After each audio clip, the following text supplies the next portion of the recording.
देशाच्या विविध भागात उष्णतेनं प्रचंड लाहीलाही केलेली असून राजस्थानच्या बाडमेरमध्ये कालच तापमान तब्बल 46.4 अंश सेल्सिअसवर पोहोचलं। पश्चिम राजस्थान, पूर्व राजस्थान, हिमाचल प्रदेश, सौराष्ट्र, कच्छ, पंजाब, हरियाणा, मध्य प्रदेश, पश्चिम उत्तर प्रदेश आणि गुजरातमधील अनेक भागात उष्णतेच्या लाटेची नोंद करण्यात आली आहे। हरियाणा, दिल्ली, राजस्थान, सौराष्ट्र, कच्छ आणि पश्चिम मध्य प्रदेशात काही ठिकाणी रात्रीही उष्णता जाणवत असल्यानं अंगाची लाहीलाही होतीये। त्यामुळे नागरिकांना दिवसभरातील तापमानानंतर रात्री सुद्धा उकाड्याचा सामना सहन करावा लागतोय।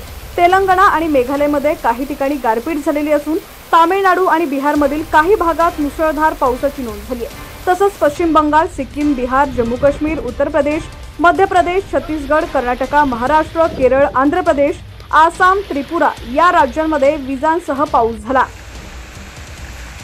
10 एप्रिलपासून सायक्लॉनिक सर्क्युलेशनमुळे उत्तर भारतात काहीशा थंडावा देणारी स्थिती निर्माण होण्याची शक्यता आहे। वादळी वारे, विजा आणि हलक्या फुलक्या पावसामुळे तापमानात घट होईल। मात्र गुजरात, मध्य प्रदेशात हीट वेव्हची स्थिती 10 एप्रिल दरम्यान कायम राहण्याचा अंदाज आहे।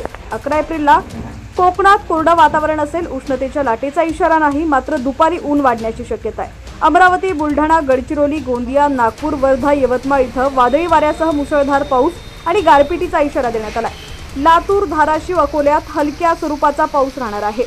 12 एप्रिल रोजी गडचिरोली, गोंदिया, नागपूर, वर्धा, यवतमाळ इथं वादळी वाऱ्यासह मुसळधार पाऊस आणि गारपिटीचा इशारा देण्यात आला आहे। 13 एप्रिलचं जर आपण पाहिलं तर 13 एप्रिलला अमरावती, बुलढाणा, चंद्रपूर, गडचिरोली, गोंदिया, नागपूर, वर्धा, यवतमाळ इथं वादळी वाऱ्यासह मुसळधार पाऊस आणि गारपिटीचा इशारा देण्यात आला आहे। 14 एप्रिल रोजी नांदेड, लातूरमध्ये हलक्या स्वरूपाचा पाऊस राहणार आहे।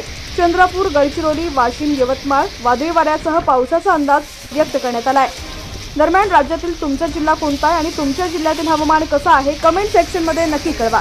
चॅनलवरती नवीन असाल आणि अजूनही HPN मराठी न्यूज चॅनलला सबस्क्राईब केलं नसेल तर नक्की सबस्क्राईब करा, जेणेकरून आमचे अपडेट्स लवकरात लवकर तुमच्यापर्यंत पोहोचतील। आणि हीच बातमी जर तुम्ही फेसबुक किंवा इंस्टाग्रामवरती पाहत असाल तर आमच्या HPN मराठी न्यूज या पेजला फॉलो करायला विसरू नका।